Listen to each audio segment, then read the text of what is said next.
vamos a nuestro bosquejo. Ahí vamos a seguir avanzando en el estudio del Evangelio de Mateo. Y vamos ahora a Mateo capítulo 8, versículos 18 al 22.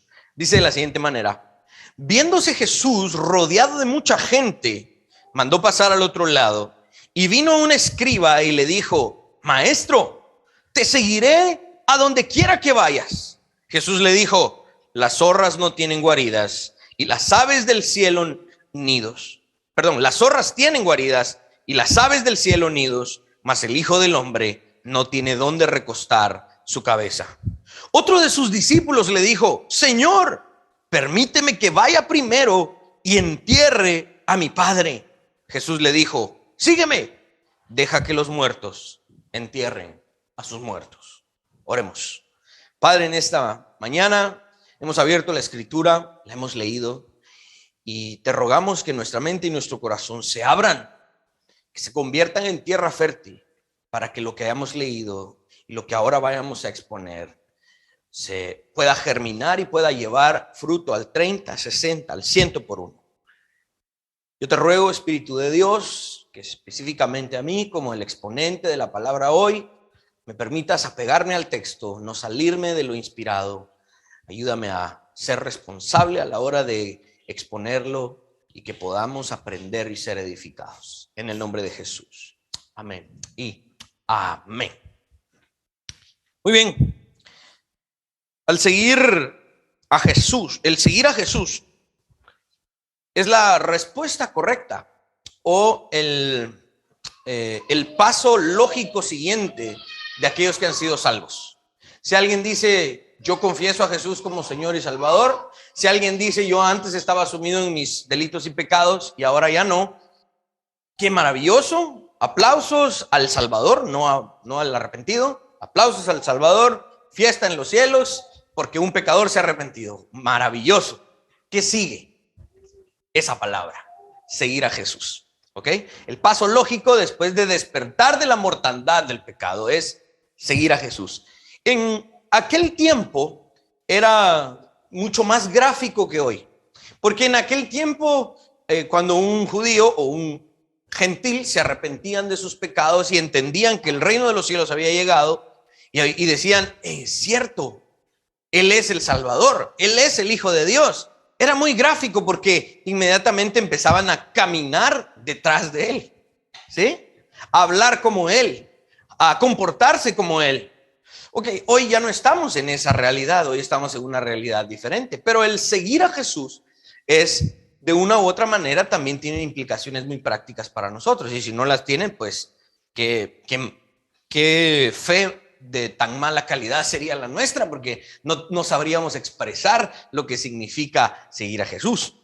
Pero entonces, una vez salvo, el paso siguiente es seguir a Jesús. Ahora, el contraste aquí, al final vamos a llegar en el contraste de este pasaje, es que aquel que no sigue a Jesús simplemente está muerto. Aquel que sigue a Jesús está vivo y el que no está muerto. Obviamente en sentido figurado, ¿no? En el sentido moral, en el sentido espiritual, porque básicamente aquellos que deciden quedarse con los muertos, pues permanecen muertos. Pero aquellos que deciden seguir a Jesús vienen a la vida, no entierran a los muertos, sino que empiezan a la labor evangelística de levantar a otros muertos de sus tumbas para que sigan a Jesús.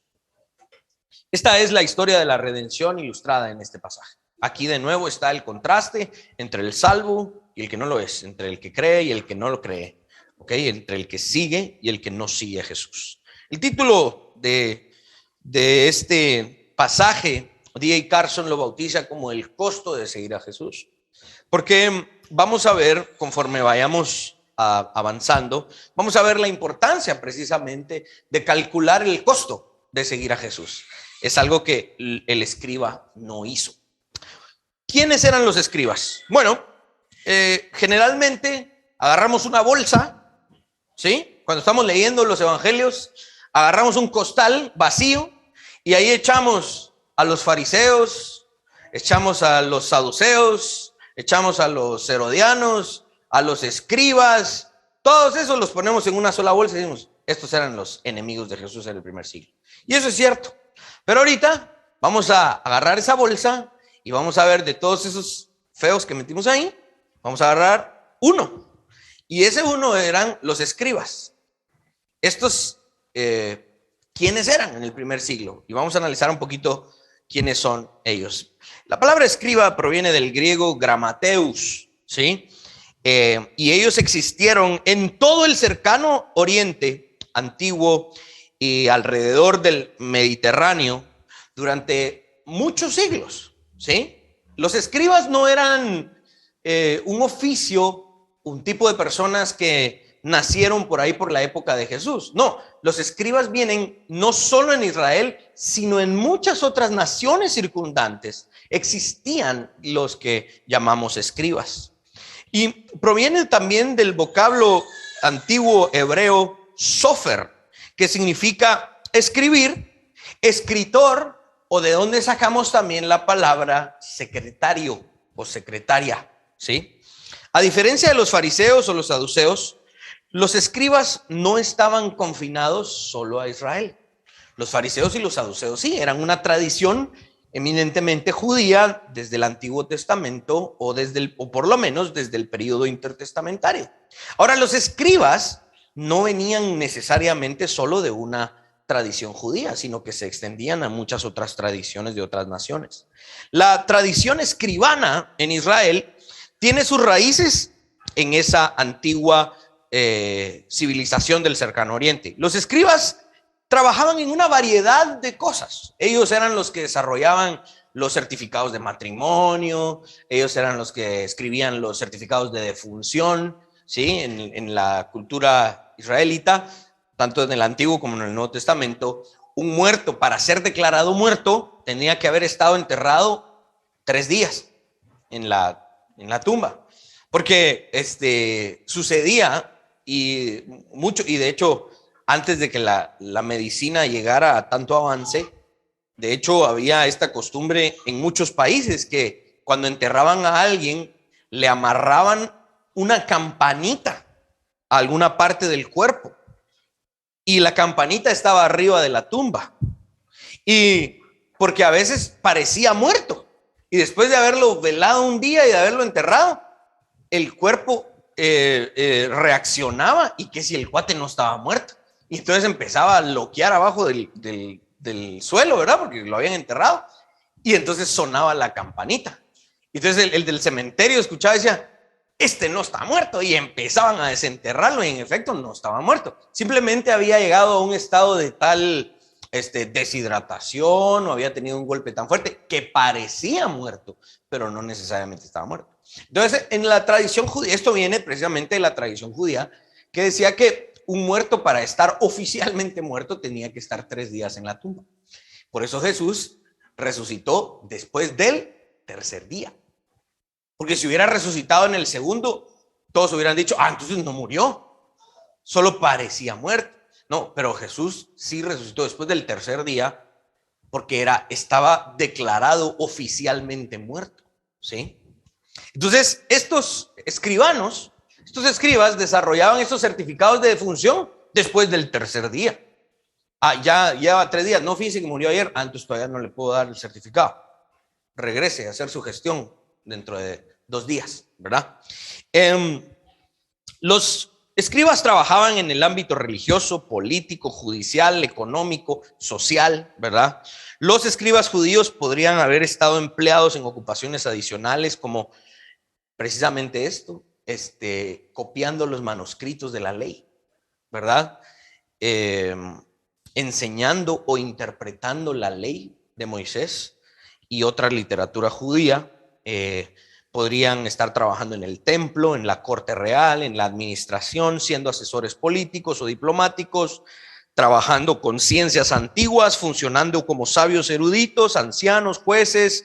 Algunos de ellos eran miembros del Sanedrín, escribiendo cartas y documentos para el reino, negocios y cosas privadas. Es decir, aquí cuando hablamos de un escriba, hablamos de lo que hoy traduciríamos como un abogado.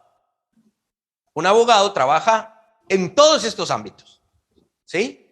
Los abogados están en los hospitales, en el gobierno civil, en las empresas, en todos lados uno necesita abogados. Hasta cuando uno va a inscribir una iglesia, ¿verdad? Uno hay que ir a traer un abogado para que nos represente y que inscriba, haga el trámite, ¿verdad? Estos eran los escribas. Durante los tiempos posteriores al exilio, ¿sí? Después de que Israel fue cautivo y llevado a Babilonia, después de esos tiempos exílicos, Esdras, el sacerdote y escriba, ¿sí? En el Antiguo Testamento, sirvió como una figura para la restauración de Israel después del exilio y el avivamiento nacional y la reforma judía que leemos tanto en el libro de Esdras como en el libro de Nehemías. El énfasis estaba ¿en dónde? En el estudio y en lo expertos que eran en la ley. Por eso es lo que hoy traducimos un escriba, un abogado, porque en algún sentido son expertos en la ley, ¿sí? Los escribas parecían estar asociados con los miembros más adinerados de la sociedad. Los evangelios y otras partes del Nuevo Testamento nos brindan alguna luz acerca del oficio de los escribas. Estos personajes en la vida de Israel en el primer siglo parecían ser entonces también parte del grupo religioso que gobernaba la nación. Llegaban a tener tal entendimiento de la ley que finalmente se unían a este grupo gobernante y se les consultaba mucho qué decía la ley acerca de esto, acerca de lo otro. Estos fueron varias veces los que retaron a Jesús. Inteligentes los fariseos y los saduceos, y entonces le decían a los escribas: vos que sabes más que nosotros acerca de la ley, anda a retar a Jesús a ver si contra vos puede. Y varias veces estos escribas fueron los que fueron a retar a Jesús, y en cada una de esas ocasiones Jesús los derrotó. Estos eran los que le decían a Jesús: ¿hay que pagar impuesto al César? Ahí vamos a cachar a Jesús. Pobrecitos, se fueron chucos, ¿verdad? Y como grupo, los escribas son presentados también, y este es uno de los puntos que quiero enfatizar en el contexto. El Nuevo Testamento presenta a los escribas también como el grupo culpable por haber crucificado a Jesús, ¿sí? Marcos 8:31 dice: y comenzó a enseñarles que le era necesario al Hijo del Hombre padecer mucho y ser desechado por los ancianos, por los principales sacerdotes y por los escribas, y ser muerto y resucitar 3 días después. Varias veces vamos a encontrar esta referencia. Los escribas eran uno de los grupos principalmente culpables por crucificar al Hijo de Dios. Parecía ser que los escribas gustaban de una vida llena de lujos, ¿no? Buenos vestidos, buenos lugares en la mesa y todo eso. Sin embargo, Jesús los acusa a ellos de explotar a las viudas, de ser pretenciosos en sus largas oraciones, ¿verdad? Todo ese tipo de cosas eran estos escribas. En el Evangelio de Mateo, Jesús habla acerca de los escribas como los que se sientan en la cátedra de Moisés. Eran ellos, lo que posiblemente reflejaba su estatus como maestros y que tenían una autoridad legal. Recorriendo un puente hasta nuestros días es lo que llamaríamos de nuevo abogados. Ahora, el otro personaje que aparece en este pasaje es el discípulo, ¿sí? Uno es el escriba, el que le dice: maestro, te voy a seguir a donde quiera que tú vayas. Y Jesús le responde, vamos a analizar esa respuesta. Pero el otro dice, en el siguiente verso dice: y uno de sus discípulos también le dijo: déjame ir a enterrar a mi padre. Y Jesús le responde con esta dura declaración: deja que los muertos vayan a enterrar a sus muertos. Los discípulos, en contraste con los escribas, vamos a recordar un poquito nada más de esa dinámica maestro-alumno. El discípulo, ¿no? En el primer siglo, en el desarrollo del movimiento de Jesús, el término discípulo se convierte en el sinónimo de aquellos que creen y siguen al Mesías. Una de las diferencias más contundentes en cuanto a los discípulos de Jesús es que estos no fueron quienes buscaron a Jesús, sino que Jesús los buscó a ellos, como regularmente lo hacían los seguidores de los maestros en el primer siglo. En el primer siglo, el discípulo es un servidor que debe rechazar las expectativas mundanas y concentrarse en el camino de Dios, que pasa por la servidumbre, por el sufrimiento de su maestro.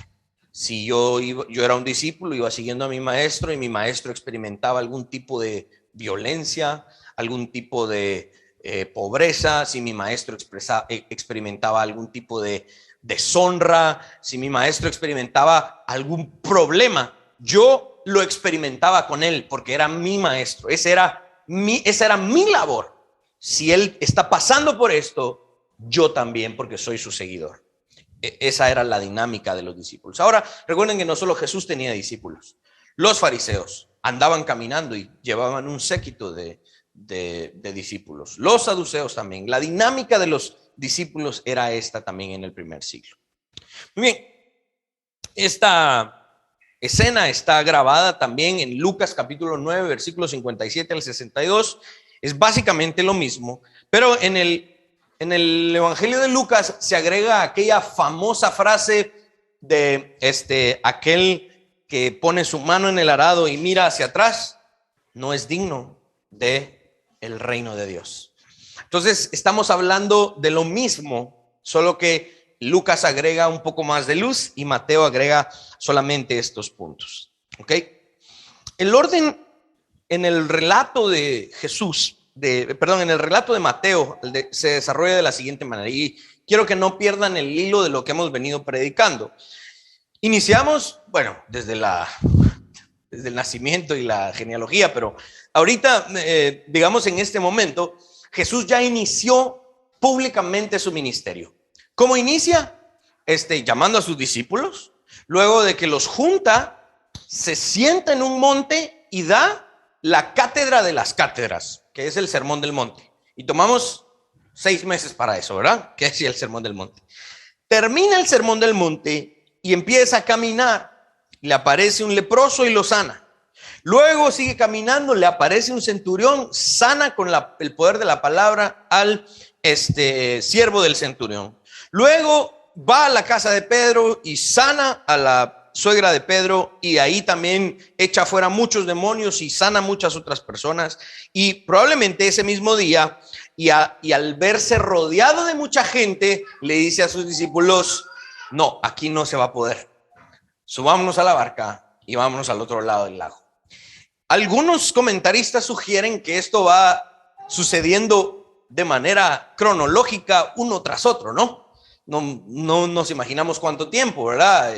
En cuántos días o si en horas o algo por el estilo, pero quiero que tengan en mente que Mateo sí está teniendo el cuidado de explicarnos esto en algún sentido cronológico. Primero pasó esto, luego pasó esto. Okay. Una vez entendiendo esto, ¿qué está detrás de ese relato de manera cronológica? Bueno, cuando lleguemos más adelantito en el capítulo 9, vamos a encontrar una frase que se encuentra antes del Sermón del Monte y se encuentra después del Sermón del Monte y después de todas estas sanidades y todos estos milagros, ¿sí? Jesús inició a predicar y a demostrar el reino de los cielos. Esto es lo que se encuentra detrás de todos estos relatos. El Sermón del Monte es la proclamación de la venida del reino. Y todos estos relatos de sanidades y milagros son la demostración de esa proclamación. Por eso es importante seguir el hilo de esta narrativa. Porque Jesús ya enseñó, sacó el pizarrón y les dijo, bueno, mi muchacha, el Sermón del Monte es así, asá, tienen que poner la otra mejilla. Sí, tienen que hacer esto, tienen que hacer aquello. Ok, ¿me agarraron la onda? Sí, Jesús, te vamos a seguir. Va, síganme pues. Y empezaron a caminar y ¿qué empieza a hacer? Demostrar lo que enseñó. Ese es el objetivo de estos capítulos. ¿Ok? En términos muy simples. Ahora, entonces empieza a buscar otra orilla del mar de Galilea. Algunos le llamaban lago, algunos le llamaban mar. Empieza a buscar el otro lado. El escriba se acerca a Jesús y hace un ofrecimiento. Y este ofrecimiento parece ser producido por lo que ha enseñado Jesús. O el escriba andaba tal vez ahí de metiche, de chute, y empezó a ver todo lo que Jesús estaba haciendo. Dijo, wow, este cuate sí, mis respetos. Miren cómo habla y miren a todo lo que han sanado. ¿Vieron ese leproso cómo lo sanó? Inmediatamente.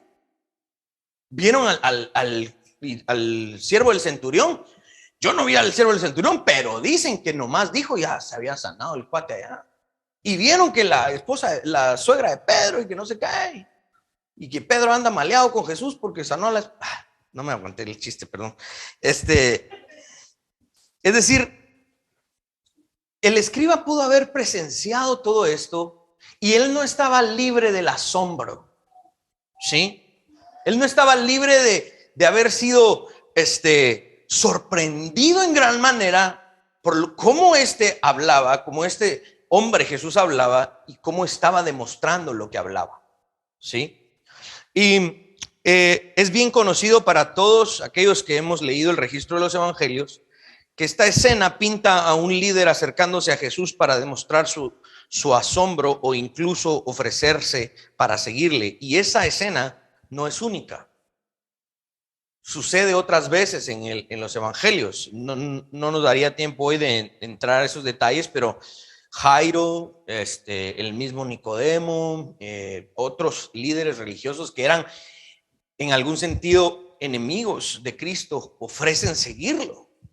El otro aquel escriba o era saduceo que le dice, yo he leído en la ley que este es el primer y el segundo mandamiento, y el escriba le dice, Jesús, nadie podría enseñar si no viniera de Dios, y Jesús le dice, no estás lejos del reino de los cielos. Es decir, que este grupo de gobernantes en alguna medida expresen algún tipo de admiración u ofrezcan algo al Hijo de Dios. El mismo Nicodemo cuando fue con José de Arimatea a tratar el cuerpo de Jesús, el mismo Nicodemo llevó especias y donó ciertas cosas para tratar el cuerpo de Jesús. Entonces, lo que estamos viendo aquí de este escriba no es único, ¿no? Lo vemos en algunas otras partes de los registros evangélicos. Ahora, entendiendo quiénes eran los escribas, por eso empecé con el contexto de quiénes eran ellos. Su influencia en ese contexto y la forma de vida que llevaban, que no era escasa para nada, sino que al contrario, muy lujosa. El ofrecimiento de este escriba parece fuera de lugar. No entona, no armoniza. Como un escriba ofrece a que se junta con pescadores y que seguirle a donde quiera que vaya. No es algo que en ese momento era común, ¿sí? Y no era común que una persona de tales características estuviese dispuesto a dejar esa vida de lujos y de los gobernantes y todo lo demás para seguir a Jesús, tal como lo estaban haciendo otros.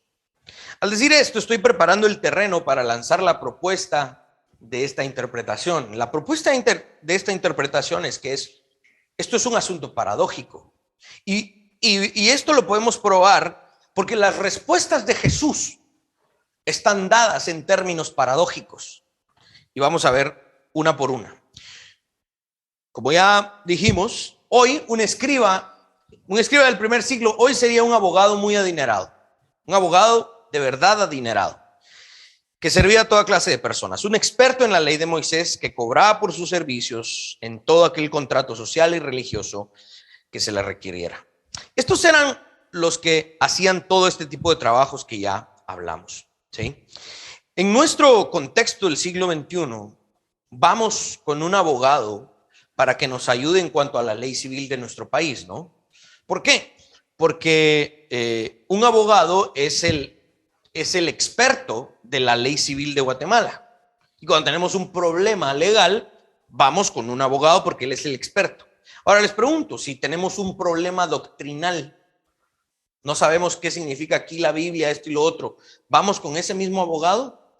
No, porque ese abogado no es experto en la ley de Dios. Lamentablemente es experto en una ley humana, pero no es experto en la ley de Dios. Sino que cuando tenemos un problema doctrinal, una duda de carácter doctrinal, teológico, apologético, pues no vamos con un abogado, sino que vamos con un abogado del reino, ¿verdad? Con alguien que conoce mejor la palabra de Dios.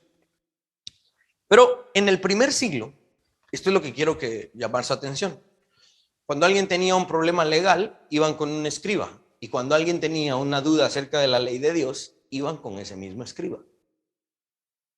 ¿Sí? Porque en ese momento la teocracia establecida era bajo la misma ley. No habían dos.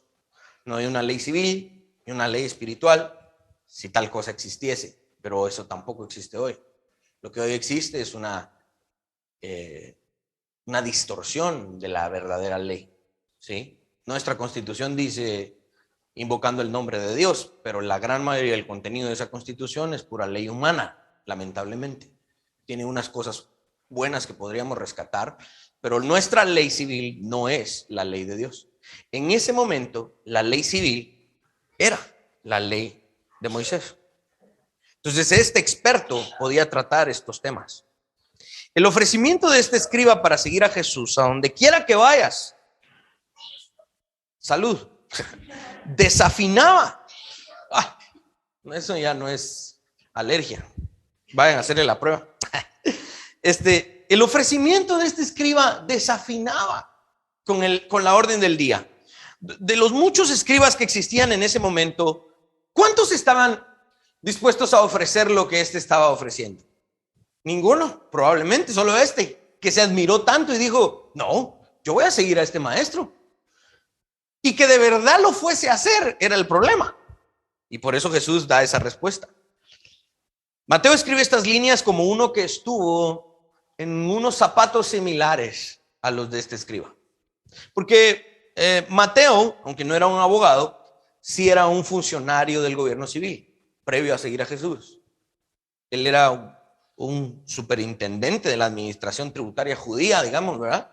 Estaba metido en la recaudación de los impuestos. Y este sí se levantó de esa riqueza y abundancia en la que probablemente vivía Mateo. Se levanta y lo deja todo atrás y dice, no más, yo sigo a este maestro. Entonces Mateo, en algún sentido, la óptica de Mateo aquí es bien importante, porque en algún sentido entiende al escriba, ¿sí? Renunciar a su puesto para seguir a un maestro. Mateo es quien llama nuestra atención a que este era un escriba y por lo tanto este relato toma un tono un poco dramático. ¿Por qué dramático? Porque el verso 20, Jesús abre su boca y le responde a este escriba. Y lo responde, algunos creen que las palabras de Jesús aquí establecen un enigma. Pareciera ser que Jesús no fue muy claro en su respuesta para el escriba, ¿sí? Y por eso yo creo que ese es nuestro trabajo, ¿no? ¿Qué quiso decir Jesús con esa frase poética? Porque finalmente Jesús abre su boca de manera poética y por eso les digo que es paradójico, ¿no? Porque el lenguaje de Jesús es hermoso. Las zorras tienen sus guaridas y las aves del cielo tienen sus nidos, mas el Hijo del Hombre no tiene dónde recostar su cabeza. El lenguaje es lindo y hermoso, pero el significado es duro. Yo creo que aquí es donde se muestra la gracia de nuestro Señor, porque de una manera muy sutil y poética le estaba lanzando un mensaje bien duro al escriba. Le estaba diciendo algo bien pesado. Es como cuando tenemos un amigo, Esteban se llama yo, y una vez nos dijo, discúlpame la expresión. Y él quiso decir con otras palabras algo que era como bien duro, ¿no? Y entonces es más o menos esa actitud de Jesús, como quien dice, mira, si te lo digo como te lo debo decir, te vas a poner a llorar. Entonces mejor te lo digo de manera poética. Es Jesús demostrando su compasión a este escriba en algún sentido.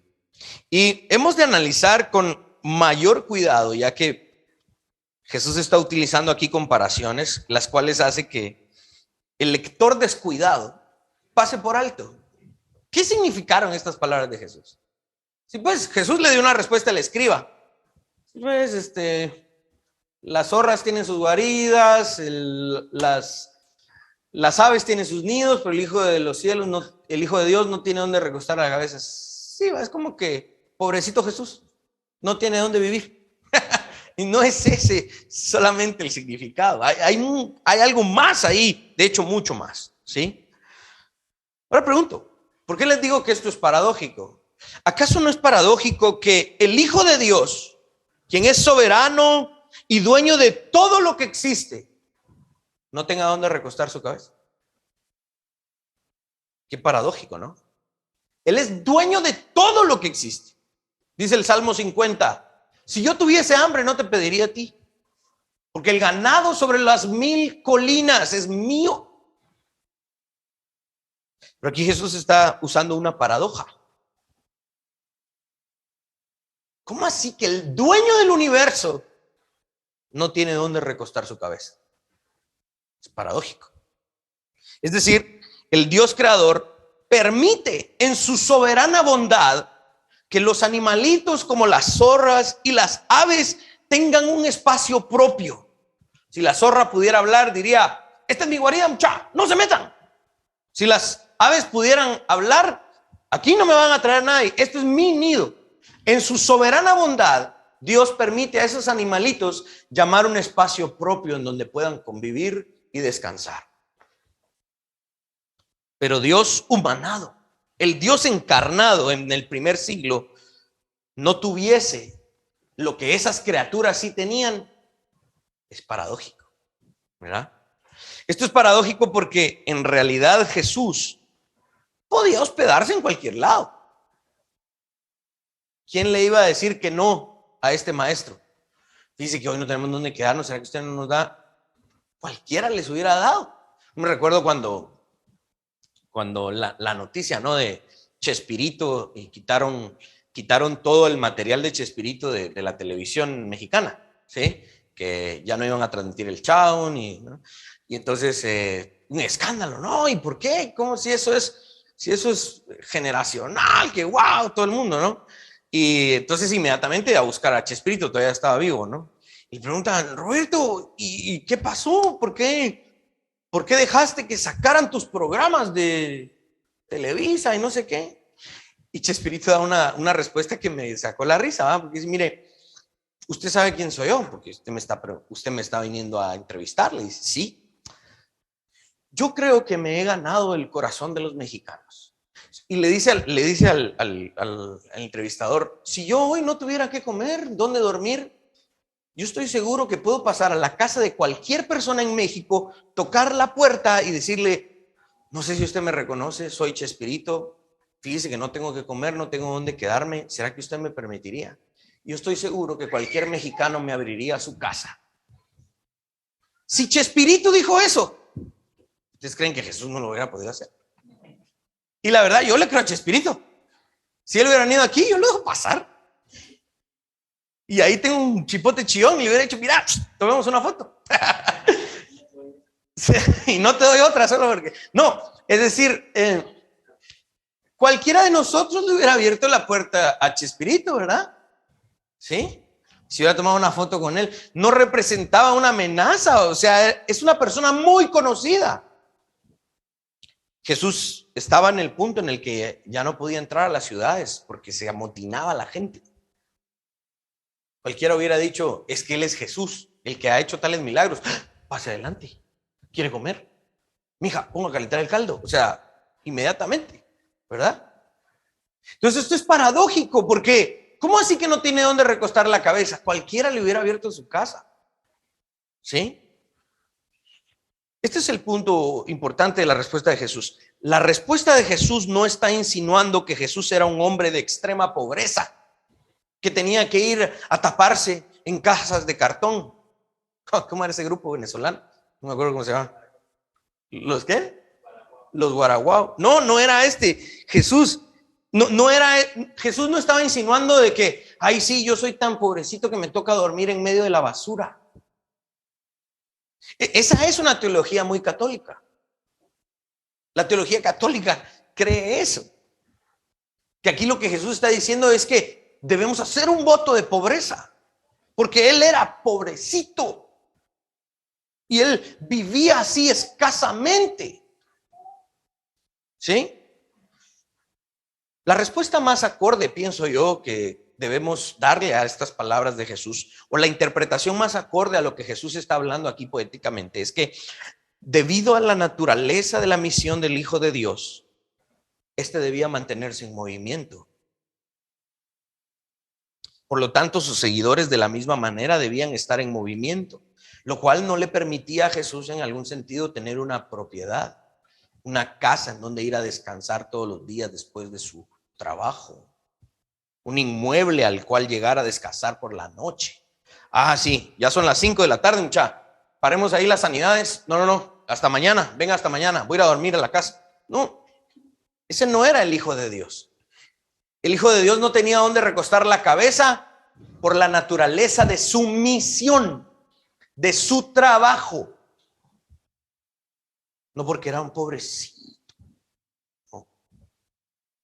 Es una interpretación diferente. La respuesta de Jesús aquí está puesta en términos paradójicos para demostrarle al escriba que la vida que le tocaría llevar, si estaba dispuesto a poner sus palabras en acción, si el escriba dijo, te seguiré a donde quiera que vayas, Jesús le está diciendo al escriba, esto te tocaría si estás dispuesto a llevar a cabo tus palabras. ¿Estás dispuesto?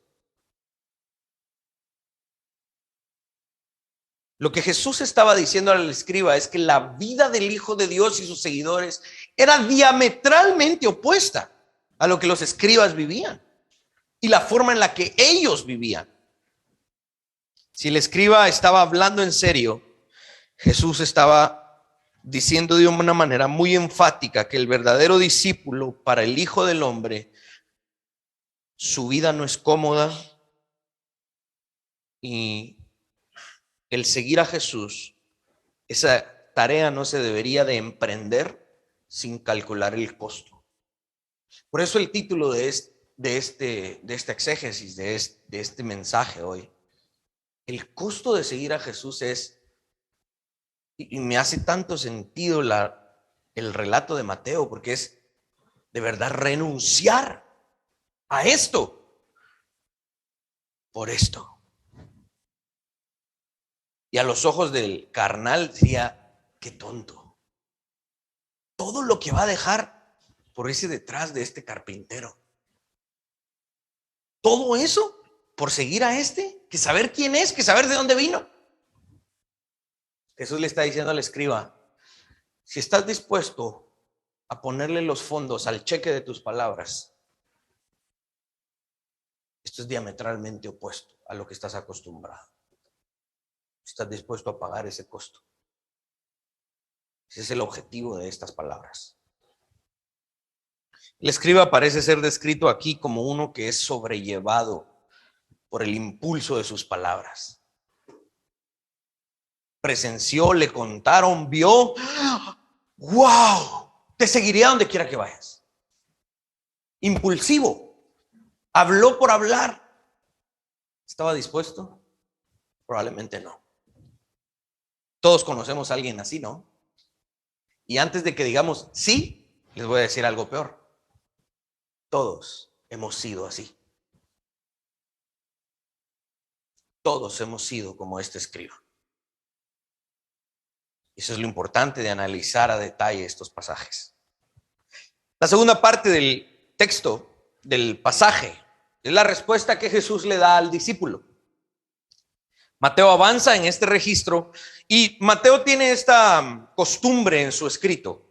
La forma en la que Mateo registra las palabras de Jesús, yo lo entiendo como un irse agudizando. Empezamos con cuestiones muy generales, Mateo empieza a hablar de cuestiones muy generales y conforme va avanzando en su registro, Mateo va haciendo su contraste, sus comparaciones, sus temáticas, las va agudizando, las va poniendo de una manera tan fina porque quiere llegar al meollo del asunto. Entonces empieza con las multitudes que lo seguían, que lo escuchaban.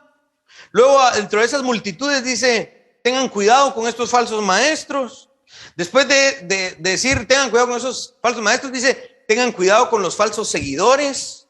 Se parecen a ustedes. ¿Ven cómo Mateo va enfatizando, agudizando su mensaje? Entonces aquí habla de un escriba, ¿no? Y ahora habla de un discípulo. Va agudizando su mensaje. Y profundiza, ya que la primera parte de este pasaje está lidiando con este que no era seguidor de Jesús y quien muestra un supuesto deseo por seguir a Jesús. Pero en los versos siguientes, ahora Mateo describe la interacción con uno que ya es discípulo de Jesús. ¿Sí? Verso 21 y 22 dice, otro de sus discípulos le dijo, Señor, permíteme que vaya primero y entierre a mi padre. Jesús le dijo, sígueme, deja que los muertos entierren a sus muertos.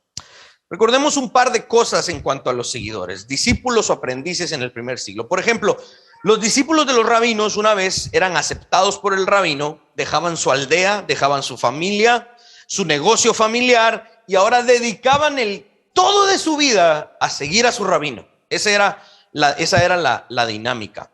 Existía un dicho en aquel entonces, cuando el patojo de 15, 16 años regresaba, mamá, papá, el rabino me aceptó, voy a seguirlo por los próximos 15 años de mi vida, porque terminaban ese proceso de educación por ahí por los 15, 16 años.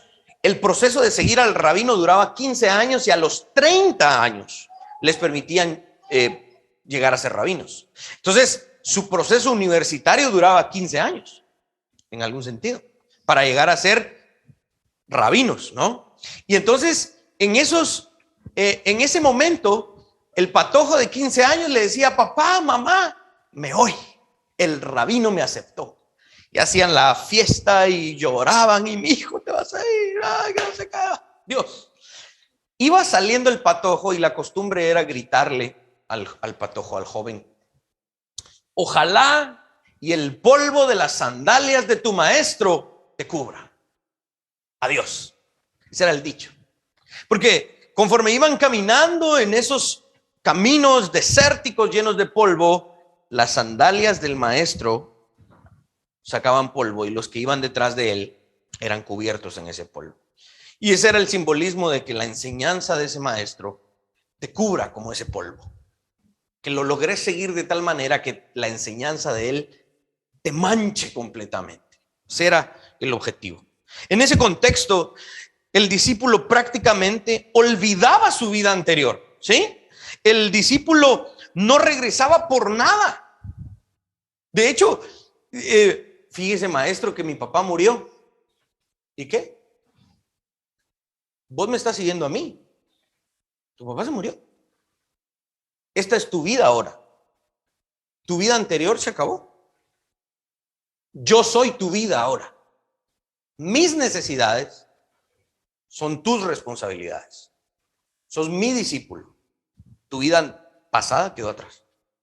Era una vida muy dura, ¿no? Muy dura en ese sentido. El requerimiento de los maestros era alto. Era una lealtad, básicamente. Y el seguir a un maestro se convertía en la prioridad total del discípulo. Si el seguidor no estaba dispuesto a tener ese nivel de compromiso y entrega, entonces no era un verdadero seguidor. D.A. Carson, y creo que lo puse ahí en sus notas, D.A. Carson describe esto de una manera muy hábil para poner el contraste, porque dice, si el escriba fue muy rápido, impulsivo en prometer, este discípulo fue muy lento en ejecutar. ¿Ven el contraste? El escriba, sí, te seguiré. Y el discípulo, sí, te seguiré, pero tengo que hacer. Uno muy impulsivo y el otro muy pasmado, muy lento. Contrastes. La escena que Mateo describe aquí tiene esta tónica. El padre de este seguidor había muerto y Jesús no le permite regresar a atender dicho asunto. Y Jesús no se queda solo allí, sino que Jesús aprieta más el tornillo con una frase de nuevo paradójica. ¿Cómo es que los muertos pueden enterrar a otros muertos? No es un asunto literalista. No es un asunto, no está hablando Jesús en términos físicos. que un muerto sin vida se levante de su mortandad un ratito y entierre a otro que está muerto y vuelva a estar muerto para regresar a su... No, no es posible, no. Esto es un asunto paradójico, ¿no? Es un asunto figurativo, simbólico, debido a que, en efecto, los familiares de este discípulo estaban vivos físicamente. Y por lo tanto, la implicación de las palabras de Jesús tienen que ser entendidas en un nivel distinto. ¿Muertos en qué sentido? Moralmente, éticamente, espiritualmente. Ahora, pongámoslo en términos más simples. Estos que estaban atendiendo la muerte de un familiar, ¿sí?, simplemente no tenían en sí mismo la prioridad suficiente para seguir al Hijo de Dios. Sus asuntos personales eran de mayor importancia que el Hijo de Dios. Esto es lo que Jesús está reclamando. Y esto no tiene que llamar a su atención, y esto lo hemos hablado en otras ocasiones, en otros pasajes. Si el Hijo de Dios es quien dice ser, lo mínimo que puede pedir es todo. Si el Hijo de Dios, si Jesús es quien dice ser, lo mínimo que puede pedir es la totalidad de nuestra existencia. Es la prioridad total. Porque si no pide de esa manera, si no demanda así, no es el Hijo de Dios. Entonces unámonos a los judíos, quienes dicen, sí, es un maestro más. Unámonos a los musulmanes, quienes dicen, sí, Jesús tuvo una gran revelación. ¿Saben ustedes que parte de los escritos sagrados de los musulmanes son los evangelios? Ellos toman parte de la Biblia, toman de hecho la Torá, los salmos y los evangelios como parte de sus escritos sagrados. Bueno, pero la revelación de Mahoma para ellos es superior que estas tres partes de la Biblia. Pero si vemos a Jesús así, como tú eres mi maestro, pero dame un chance, solo voy a atender un asunto personal, no somos diferentes a los judíos y a los musulmanes. Por eso es que somos cristianos, evangélicos, ortodoxos, reformados, quienes creemos en Jesús, quien merece la prioridad total. Se murió mi papá, pero tú eres el Hijo de Dios. Incluso, esto lo escribió D.A. Carson, si no estoy mal, ahí lo puso en sus notas, incluso lazos familiares íntimos no debían ser puestos por encima de la lealtad a Jesús y la proclamación del reino de Dios. El compromiso con Jesús debe ser sin reserva alguna.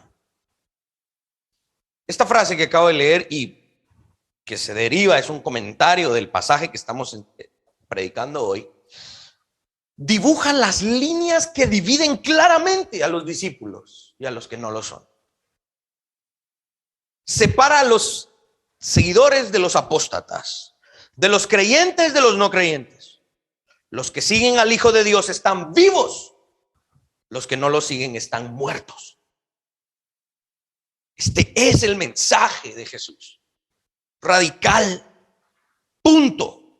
¿Estás conmigo? Estás vivo. No tienes tiempo para mí, estás muerto. No hay otra.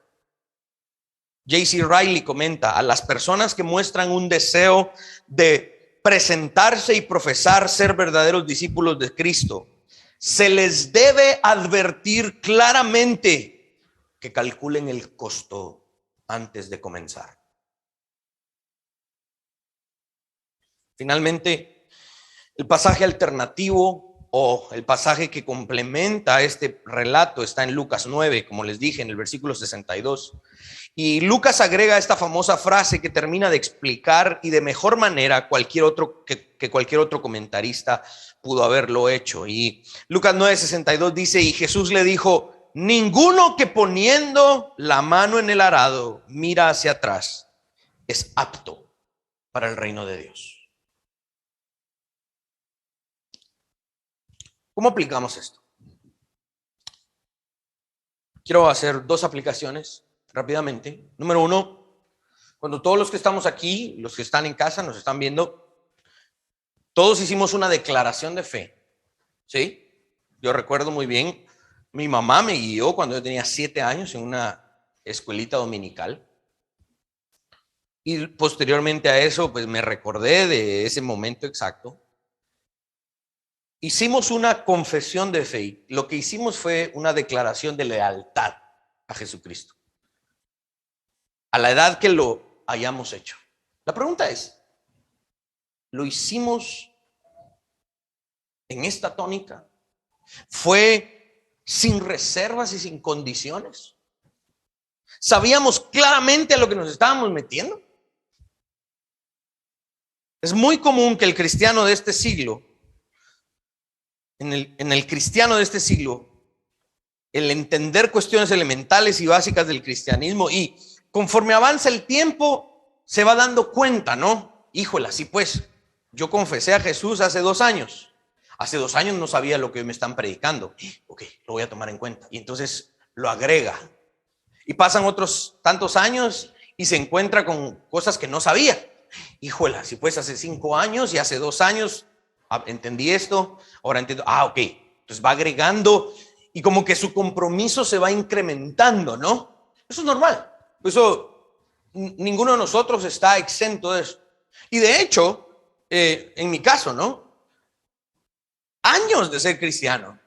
Y de repente alguien me habla de la teología reformada y esto y una forma diferente de interpretar el texto. ¡Pum! Jolarán, yo no me había dado cuenta de esto. Estoy equivocado. Ya siendo ministro. Ya siendo pastor. Ya. Híjole, no, de verdad, tengo que cambiar esto. Ahora, ¿por qué hacemos eso? ¿Por qué vamos agregándole a nuestro entendimiento? ¿Por qué le vamos incrementando a nuestro compromiso? Porque entendimos esta semilla que no fue corrompida. Debido a que cuando declaramos lealtad al Hijo de Dios, cuando me muestren equivocado, voy a ser humilde, voy a aprender y voy a cambiar, voy a reconocer. ¿Por qué hago ese cambio? Porque me comprometí. Cuando alguien dice, no quiero escuchar, vos con más charadas en esto del cristianismo, me querés agregar más. Ese no ha entendido esto. Así que nuestro proceso como cristianos tiene que siempre, en algún sentido, es ver al pasado y decir, yo declaré mi lealtad a Jesucristo y hoy tengo que cambiar esto. Debido a ese compromiso, lo voy a hacer. ¿Saben cuál es una de mis oraciones diarias ahí en esa oficina, postrado en ese cuarto? Yo le digo, Señor, yo te ruego que esta congregación que me has dado el privilegio de pastorear, aunque nos duela, haznos desde el principio una congregación bíblica que se apegue al estándar bíblico. Y si nos toca cambiar cosas, que lo hagamos. Si nos toca gastar, que gastemos. Y si nos toca desgastarnos que lo hagamos. Porque entendemos acá y acá cuánto cuesta esto.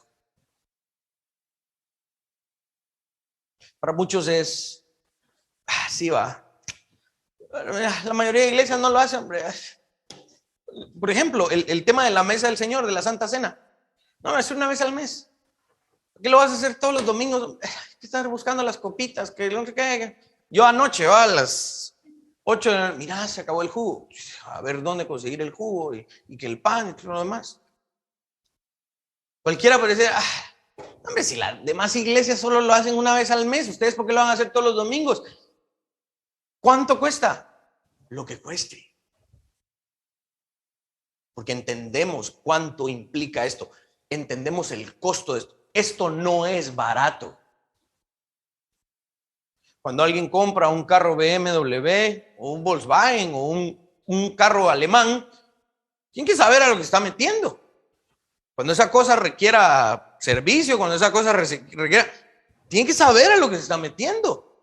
Cuando lo lleva al taller le dice, mire, servicio menor, 15,000 quetzales. Vos sabías a lo que te están. Este carro vale eso. Esa es la mentalidad del cristiano. Y espero que todos la tengamos.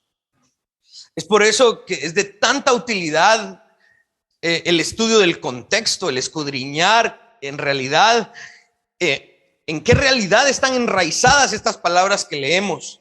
Lamentablemente, ¿cuántas veces hemos leído este pasaje de manera superficial? Las zorras y las aves tienen sus guaridas, sus nidos, mas el Hijo del Hombre no tiene donde recostar su cabeza. Pobrecito Jesús. Y seguimos. No, no podemos leer más así, superficialmente. Hay que hacer esto. Tal como lo mencionábamos anteriormente, el verdadero discípulo en el primer siglo conocía desde el mero principio el costo de seguir a su maestro. Y a la luz de esto quiero trazar estas aplicaciones que podrían ser muy útiles a analizar este pasaje. Primero, es necesario entonces, como ya dijimos, que aquellos que ya tenemos un buen tiempo de haber puesto nuestra fe en Jesucristo, no tengamos ni siquiera una pizca de duda de quién es Él y de qué implica seguirle. Este es uno de los beneficios de la dinámica de la iglesia cada semana, que cada semana estemos recordándonos constantemente por medio de la comunión con Dios y con otros creyentes el costo de esta decisión que hemos hecho de seguir a Jesucristo. Y es por eso que tenemos líderes y pastores que constantemente nos han de estar recordando, nos han de estar de recordar a lo que nos comprometimos como algo serio, y que tomemos la seriedad del cristianismo y que veamos que no ha disminuido en nuestra época la requisición del maestro de seguirle. Solo porque ya tengamos suficiente tiempo de ir a la iglesia no significa que nuestro compromiso ha menguado, al contrario, se ha incrementado. Y un pasaje como este nos ha de recordar que Dios, de nuevo, no está bromeando. Y esa frase yo la tengo en mi Facebook y la pongo ahí: Dios no está bromeando. Esto es lo que nos ayuda a entender este pasaje. Primero, aquellos que ya tenemos tiempo, crezcamos en la dimensión de nuestra comprensión del costo de esto. Si pues esto es caro, esto requiere trabajo. Espero que su conciencia hoy, a través de esta predicación, esté siendo expuesta a la dimensión de lo que ustedes se han metido como cristianos. La segunda y última aplicación es que deseo extraer que cada vez que evangelicemos, tanto a nuestros hijos, porque eso es lo que hacemos con nuestros hijos, los evangelizamos. Cuando evangelicemos a nuestros hijos y a otros que están fuera de nuestro círculo familiar, que nunca se nos ocurra, jamás pase por nuestra mente empequeñecer lo que esto cuesta. Jamás se nos ocurra: mira vos, te quiero presentar a Jesucristo, vos sos pecador y evangelicemos. Jamás pase por nuestra mente: ahorita le voy a dar esto para que no se me asuste. No, no, esto no es un negocio para engatusarlo y que me compre y después que se dé cuenta. No, o sea, esto es desde el mero principio. Mira, yo te quiero ser bien honesto. Si vas a reconocer a Jesucristo como Señor y Salvador, esto cuesta. Te va a costar el todo de la vida. Ya no vivís vos, vive Cristo en vos. Y este es el Rey y es tu dueño y vos haces lo que... Este es el cristianismo que yo vivo. No te voy a engañar. Si yo te invito a la iglesia y te invito a ser cristiano como yo, esto es. Y qué mejor, dice el gran apologista Greg Bansen. Estaba viendo una de sus conferencias y él decía algo maravilloso: no tengan pena cuando presenten el evangelio, decía él. Si Dios está utilizándolos a ustedes para endurecer más el corazón de alguien, gloria a Dios.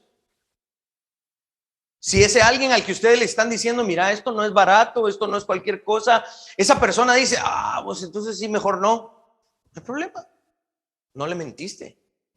Le fuiste claro desde el principio. A veces les parece, les causa gracia porque yo a Cindy no le pedí que fuera mi novia, sino que a Cindy yo le pedí que fuera mi esposa. Nos casamos 6 años después, pero yo le dije: mira, mamanita, ¿sí o no? Yo te quiero, me gustas, todo lo demás, pero yo no voy a jugar. O sea, yo te estoy pidiendo de una vez que seas mi esposa. No tengo un anillo aquí, nada, pero solo quiero que sepas que yo voy en serio. No sé de aquí a cuánto, pero yo me quiero casar contigo. Yo no quiero que probemos. ¿Sí? Muchas me han pedido eso. No. Pero yo no estoy jugando contigo, yo me quiero casar contigo. No sé en cuánto tiempo, pero ¿sí o no? Sí, me dijo. Va. Y sellamos ese pacto y le entramos. Entonces, desde el principio, cuando evangelicemos, seamos claros y honestos. No intentemos ir por las ramas, al hueso, como diríamos en Guatemala. Esto es el cristianismo. Él es mi dueño y hacemos lo que Él dice. Y cuesta. Hay que renunciar a su vida. Que jamás pase en nuestra mente el no decirle toda la verdad, porque es que es no creyente, hombre. No se la dejo ir toda de una vez. Bien, en estos términos sí. Asegurémonos de explicar con claridad lo que significa esta fe, el pertenecer a esta comunidad, que desde el mero principio, todo aquel nuevo creyente al que tengamos el privilegio de acompañar, sepa de nuestros labios, y más que de nuestros labios, de nuestro testimonio, que las cosas son aquí así. Ah, sí, pues, vos por eso tratás así a tu esposa, sí, porque la Biblia dice que vos por eso sos así en tu presupuesto, sí, porque la Biblia me manda que sea. Sí, pues, vos por eso que no decís malas palabras, sí, porque. Por eso es que, sí, porque de mi testimonio se está dando cuenta que las cosas son así, claras. Que el seguir a Jesús es un asunto costoso, que nos cuesta el todo de la vida, porque la vida nunca fue nuestra, siempre fue de Él. Pongámonos de pie.